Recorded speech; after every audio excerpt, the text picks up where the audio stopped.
नमस्कार दोस्तों, मेरा नाम डॉक्टर गीतराज है और मैं यूट्यूब पे नॉर्मली बीमारियों के बारे में वीडियोस बनाता हूँ।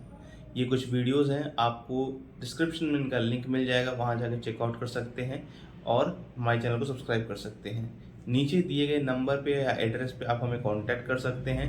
नंबर पे आप मुझसे बात कर सकते हैं। बहुत सारे लोगों का मुझे कॉल आ गया है, जिससे मैंने उनको बहुत अच्छे तरीके से गाइड किया है, उनको जो कौन सी बीमारी है, कौन से डॉक्टर के संपर्क करना है। और कि आप किसी और स्टेट में भी है तो बाहर से भी आप मुझे कॉल कर सकते हैं।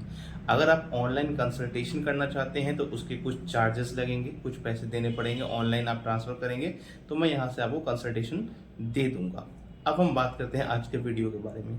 आप मेरे बगल में एक इमेज देख रहे होंगे, एक फ़ोटो देख रहे होंगे। ये एक पेशेंट आए थे हमारे पास कुछ समय पहले।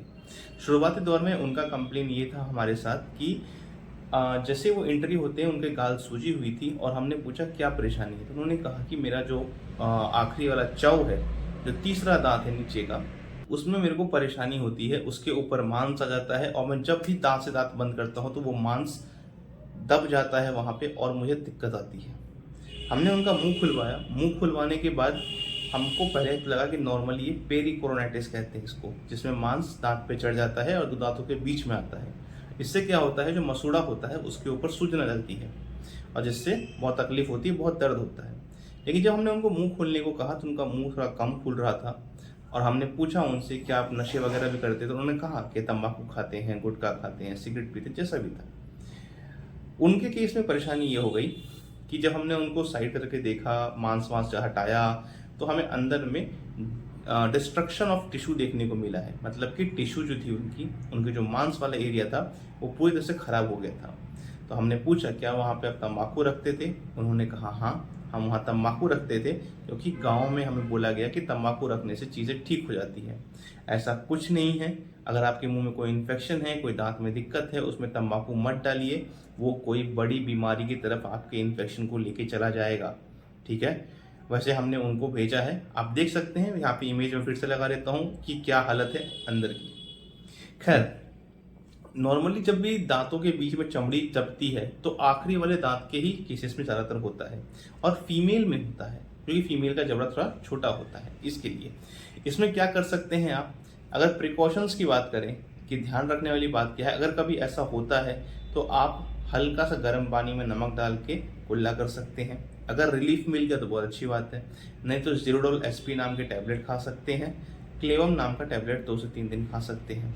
इसकी सफाई करवा सकते हैं, स्केलिंग करवा सकते हैं। यूजुअली स्केलिंग के बाद इसमें रिलीफ नहीं मिलती है ज़्यादातर पेशेंट को, बहुत कम चांसेस है कि कुछ पेशेंट्स में रिलीफ ले लें। ठीक है, इसका जो पूरा पूरा फुल फ्लेज ट्रीटमेंट होता है 2 तरीके से होता है। पहला, अगर दांत पूरे तरीके से आ गया है और उसके ऊपर मसूड़ा चढ़ गया है तो हम जो वहाँ पे स्किन होती है, जो टिश्यू होता है, जो मसूड़ा होता है, उसको काट के हटा देते हैं और दांत को नॉर्मली हम छोड़ देते हैं। ये कुछ समय के बाद अपने आप ठीक हो जाता है। अगर हमें लगता है कि नहीं, दांत पूरे तरीके से निकला नहीं है और मसूड़ा उस पर आएगा, हम हटा भी देंगे तो वापस फिर से आ जाएगा, तब हम क्या करते हैं, हम जो अकल दाढ़ होती है, जिस दांत के ऊपर मसूड़ा आया हुआ है, वो दांत रिमूव कर देते हैं। खासकर अगर थर्ड मोलर है, तीसरा दांत है, अक्कल चौ है, तो हम उसे हटाना ही प्रेफरेंस देते हैं। अब सबसे बड़ी बात है, इसमें क्या क्या होता है। जैसे ही आपको परेशान करना शुरू करेगा, शुरुआत होगी, थोड़ा बहुत दर्द होगा, कुछ समय के बाद ये दर्द बढ़ेगा, सूजन आ जाएगी, बुखार तक आ जाता है, लोग रात रात भर सो नहीं पाते हैं। इनफैक्ट कई बार ऐसा होता है कि इस दर्द के कारण कान में दर्द शुरू हो जाता है और गर्दन में भी दर्द शुरू हो जाती है। कई सारे लोग ये पता भी नहीं लगा पाते हैं कि क्या ये यही दर्द है, यही मेरे कान में तो नहीं है, और कई बार ईएनटी के पास भी रेफर हो जाते हैं लोग। तो ये जो चीज़ें थी, ये मैंने अभी आपको बताई, जो पेरिकोरोनाइटिस में होता है। अगर मसूड़े जो हैं वो दांतों के ऊपर आ जाएं तो 2 दांत के बीच में चबते हैं, जिससे दर्द होता है। अब अगर ये बीमारी बढ़ती है तो क्या हो सकता है, इसका इलाज नहीं कराए तो, इसका इलाज अगर नहीं कराएं तो जबड़ा खुलना बंद हो सकता है। दूसरे नंबर पे आपके कानों में दर्द शुरू हो सकता है। तीसरे नंबर पे दांतों में बहुत गहरा इन्फेक्शन हो सकता है।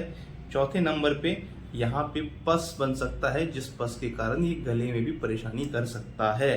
ठीक है, कई जगहों पे देखा गया है सेलुलाइटिस बनना, एब्सेस बनना बहुत ही आम बात हो जाती है, जिससे बड़ी सर्जरी भी करनी पड़ती है कई बार, कॉम्प्लिकेट। अब इसमें पता कैसे लगाते हैं कि ये परेशानी है? सबसे पहले तो हम एक्सरे करते हैं। एक्सरे करने के बाद समझ में आता है। और यूजुअली जो होता है जब डॉक्टर देखता है सामने तो वह वही बता देगा कि इसमें क्या परेशानी है। अगर आपको भी ये परेशानी है तो इसका इलाज जल्दी से जल्दी करवाइए, अन्यथा छोटी सी बीमारी बड़ी बनने में समय नहीं लगती है। जितना जल्दी करवा सकते हैं उतना जल्दी बेटर रहेगा। अगर आपको मेरे वीडियो के नोटिफिकेशन चाहिए तो आप सब्सक्राइबर्स के बगल में एक तीर जैसा निशान होगा, उस पर क्लिक करेंगे और उसको ऑल पे सेट कर देंगे। तो जब भी मेरी वीडियो आएगी आपको पता चल जाएगा कि मेरी वीडियो आ गई है और आप उसको तुरंत देख पाएंगे। अपने जितने भी रिश्तेदार हैं उनको शेयर कीजिए, चैनल को सब्सक्राइब कीजिए और वीडियो को लाइक कीजिए। और अगर कोई समस्या है तो आप नीचे कमेंट कर सकते हैं। मुझे कमेंट सेक्शन खुला हुआ है, उसमें मुझे पूछिए, मेरा नंबर दिया हुआ है, उसमें आके पूछिए। अगर आप बिहार झारखंड से हैं या यूपी से हैं या पटना के आसपास से हैं तो आप मेरे को दिए गए नंबर जो नीचे दिया गया है उस पर मुझे कांटेक्ट कर सकते हैं। हम मीठापुर पटना में आके मेरी क्लिनिक पे मिल सकते हैं। क्लिनिक का एड्रेस भी दिया हुआ है। आज के लिए बस इतना ही, अब नेक्स्ट वीडियो में मिलेंगे। धन्यवाद।